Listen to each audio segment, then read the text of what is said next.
Rivière sous surveillance à Montmagny, la ville reste vigilante face au risque d'inondation. Surveillance accrue, près de 2000 véhicules lourds interceptés en février. Le combat pour les droits des femmes, toujours d'actualité.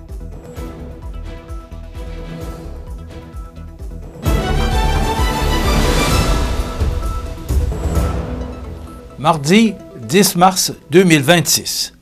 Bonjour mesdames et messieurs et bienvenue à votre bulletin d'actualité sur le réseau de télévision CMA TV.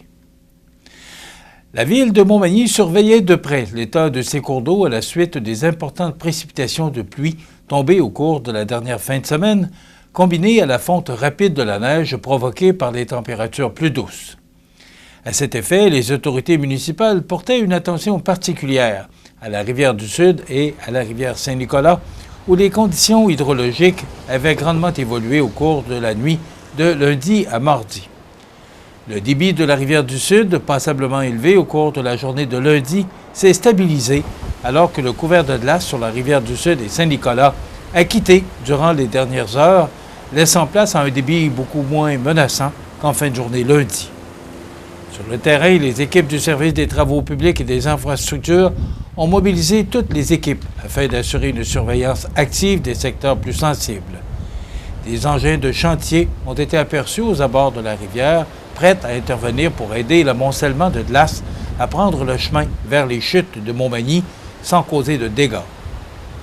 Pour suivre l'évolution de la situation, les services municipaux s'appuyaient notamment sur les images et les données recueillies par des stations hydrométriques installées à des endroits stratégiques le long des deux rivières. Ces outils permettent d'obtenir un portrait en temps réel de la fonte printanière et du comportement des cours d'eau. Malgré cette nouvelle des plus rassurantes, la Ville invite tout de même la population à faire preuve de vigilance et à signaler toute situation qui pourrait devenir problématique ou dangereuse en communiquant avec les autorités au 418 291 1717. Les citoyens peuvent également suivre les mises à jour en visitant le site ville.montmagny.qc.ca ou en appelant la ligne d'information municipale au 418 248 1740. Les résidents sont finalement encouragés à s'abonner au service d'avis et d'alerte de la Ville afin d'être informés rapidement de toute évolution liée aux conditions printanières. Les contrôleurs routiers visant les véhicules lourds continuent de porter fruit au Québec alors que les policiers municipaux et la Sûreté du Québec multiplient les interventions sur le terrain. Appuyés par les contrôleurs routiers de Contrôle routier Québec, les policiers ont mené, en février, pas moins de 722 opérations ciblant les conducteurs de camions et d'autres véhicules lourds. Ces opérations visaient principalement à réduire les comportements dangereux, souvent associés aux collisions routières, notamment l'utilisation du cellulaire au volant, la vitesse excessive, le non-respect de la signalisation et la distance insuffisante entre les véhicules. Au total, 1994 véhicules lourds ont été interceptés durant le mois. Les policiers ont remis plus de 1890 constats d'infraction, excluant ceux émis par Contrôle routier Québec. Parmi ces infractions, 20 % concernaient des excès de vitesse, 8 % le non-respect des arrêts et feux rouges, tandis que 16 % visaient des camions circulant dans des zones interdites au camionnage. Depuis octobre 2025, les corps policiers ont procédé à 8 732 interceptions de véhicules lourds sur les routes québécoises et remis 8 486 constats d'infraction, ce qui démontre l'ampleur des efforts déployés pour améliorer la sécurité routière. Les autorités rappellent que ces opérations visent d'abord la prévention et la protection de tous les usagers de la route. Elles invitent les conducteurs de véhicules lourds à redoubler de prudence et à respecter les règles de circulation afin de réduire les risques d'accidents et de rendre les routes plus sécuritaires pour l'ensemble de la population québécoise chaque jour. Le combat pour les droits des femmes, toujours d'actualité. Plus de détails après la pause. C'est à travers le respect et le besoin de faire plus pour les familles en deuil et l'expérience qui s'est transmise de père en fils que la Maison funéraire Laurent Normand a su au fil du temps se bâtir une réputation de confiance. La Maison funéraire Laurent Normand à Montmagny. Laissez-nous vous accompagner. Le restaurant Pizzeria Porto Bellissimo, un incontournable à Saint-Jean-Port-Joli. Pizza débordante de garniture, menus variés et abordables. Délicieux desserts avec des produits de grande qualité des gâteries de l'Ami. Porto Bellissimo et les gâteries de l'Ami, route de l'église à Saint-Jean-Port-Joli. On reçoit beaucoup de signalements de voleurs de temps ces jours-ci. Je partais faire mon jogging quand soudain, un troll d'Internet m'a volé tout mon après-midi. Une vedette de télé-réalité m'a volé 3 heures. Je l'ai jamais vu venir. Pouvez-vous la décrire, ce voleur de temps? Il avait une grosse moustache, un chapeau rouge. Il avait l'air d'un plombier. C'est lui? On a dressé une liste de voleurs de temps les plus dangereux. C'est à nous de les arrêter. Vous regardez CEMA TV, le réseau de l'information sur la Côte-du-Sud.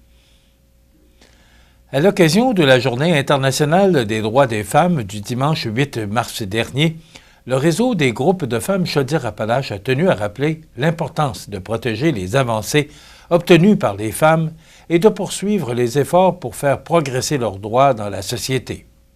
Selon l'organisme même, si l'égalité juridique est aujourd'hui reconnue au Québec, l'égalité réelle entre les femmes et les hommes demeure loin d'être atteinte. Plusieurs réalités continuent de démontrer les inégalités persistantes, notamment la charge mentale, le travail invisible, l'hypersexualisation des femmes, la pauvreté féminine ou encore les stéréotypes de genre profondément enracinés. La violence envers les femmes demeure également une préoccupation majeure.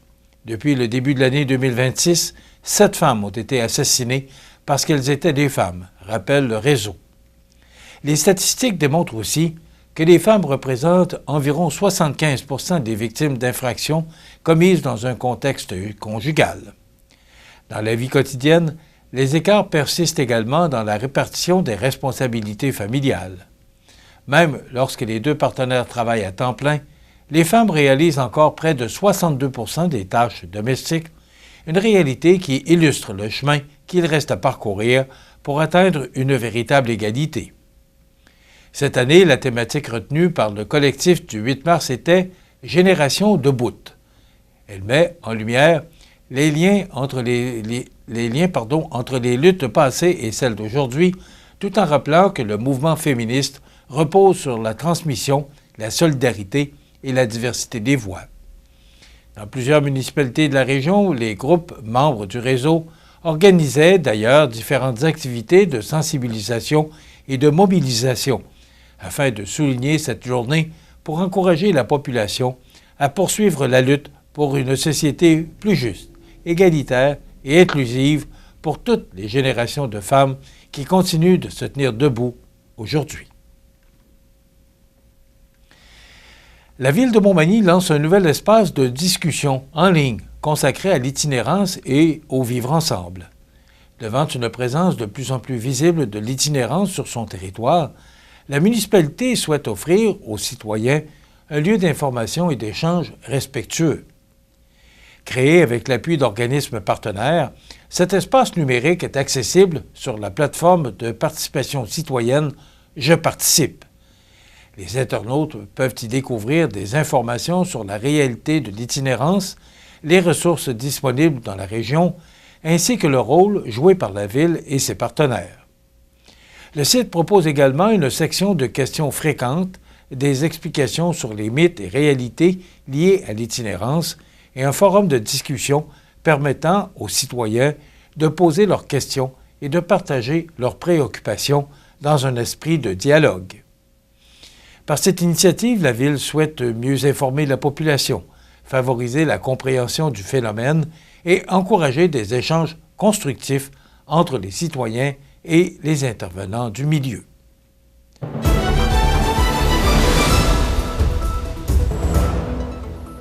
Au sport, les séries demi-finales de la Ligue de hockey Côte-Sud sont officiellement lancées. Le premier week-end d'activité a déjà donné le ton avec des affrontements intenses et beaucoup d'offensives. 2 duels 4 de 7 sont au programme alors que le Giovannina de Sainte-Marie affronte les Mercenaires de Lotbinière et le Décor Mercier de Montmagny fait face au Pavage Jéricho de Saint-Jean-Port-Joli. Après les 2 premiers matchs disputés dans chaque série, Sainte-Marie a pris les devants 2-0 alors que la confrontation entre Montmagny et Saint-Jean-Port-Joli est égale 1-1. Fort de sa victoire contre Saint-Joseph au premier tour, le Giovannina de Sainte-Marie a poursuivi sur sa lancée en remportant les 2 premières parties dans sa demi-finale.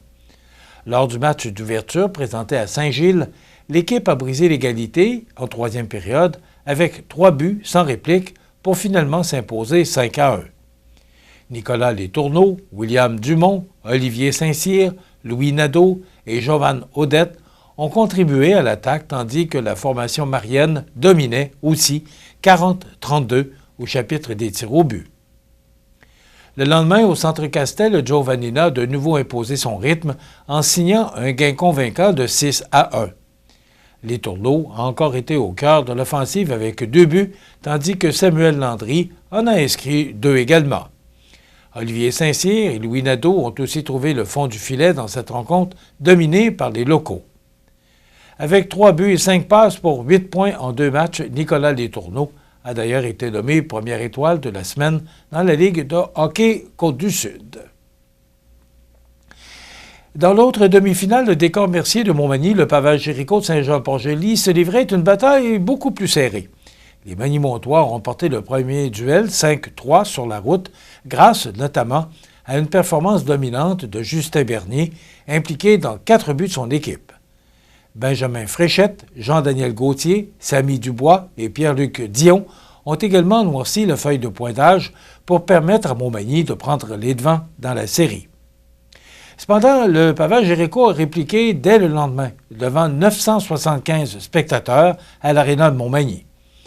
Dans un duel spectaculaire, les 2 équipes se sont échangées l'avance avant que Nicolas Lamarre ne tranche, finalement, le débat en prolongation lors d'un avantage numérique offrant une victoire de 5-4 aux visiteurs. Malgré la défaite, le gardien Zachary Aymon a offert une performance remarquable en faisant face à 57 tirs. Les équipes reprendront l'action au cours des prochains jours, alors que ces séries promettent encore plusieurs rebondissements pour les partisans de la Ligue de hockey Côte-du-Sud. Les prochains matchs pourraient déjà changer complètement l'allure de ces demi-finales. Et en terminant, lors de la course de canot à glace présentée dans le cadre de la 20e édition du Festival de la banquise de Portneuf, l'équipe airfortin.com s'est illustrée en terminant au 7e rang avec un temps de 48 minutes et 5 secondes. Parti en 10e position, l'équipage a réussi une remontée remarquable, gagnant 3 places au fil du parcours pour franchir la ligne d'arrivée un peu plus de 5 minutes derrière les meneurs. L'équipe était composée du patriarche, Rénal Fortin, qui effectuait un retour impressionnant à la compétition à l'âge de 82 ans, quand même. Il était accompagné de ses fils Rémi, Simon et Michel, ainsi que de Frédéric, la fille de Michel. Au-delà du classement, cette participation a surtout marqué les esprits par la présence de 3 générations dans la même embarcation. Une image forte qui illustre parfaitement l'esprit du canot à glace, une discipline emblématique du fleuve Saint-Laurent. Exigeant endurance, technique et une excellente connaissance du fleuve, ce sport repose depuis toujours sur la transmission des savoirs entre générations. Pour la famille Fortin, cette course représentait bien plus qu'une simple compétition. Elle témoigne d'un patrimoine vivant où l'expérience des aînés se partage avec les plus jeunes, tout en démontrant qu'une vie active et passionnée n'a pas d'âge. Belle histoire que l'histoire de la famille Fortin sur le canot à glace. Également, l'histoire de Gilbert Lavoie aussi et des Lachance, faut-il le souligner. Voilà ce qui complète votre bulletin d'actualité de ce mardi 10 mars. Dans un moment, les prévisions de la météo. Il faudra surveiller un important système qui pourrait nous atteindre au cours des prochaines heures. Pour le menu de cette émission du 10 mars, on aura d'abord une entrevue avec Mélissa Boilard du Trait d'Union et Isabelle Duguay du CI3S Chaudière-Appalaches pour nous parler d'une activité qui aura lieu ce midi à Place Montel sur la santé mentale. Eh bien, Audrey Saint-Pierre nous fera part de ses trouvailles au Centre communautaire Normandie. Et bien sûr, il y aura des commentaires d'actualité de fin d'émission. C'est ce qu'on vous propose pour aujourd'hui, mardi 10 mars. Je vous souhaite donc une excellente émission à notre antenne.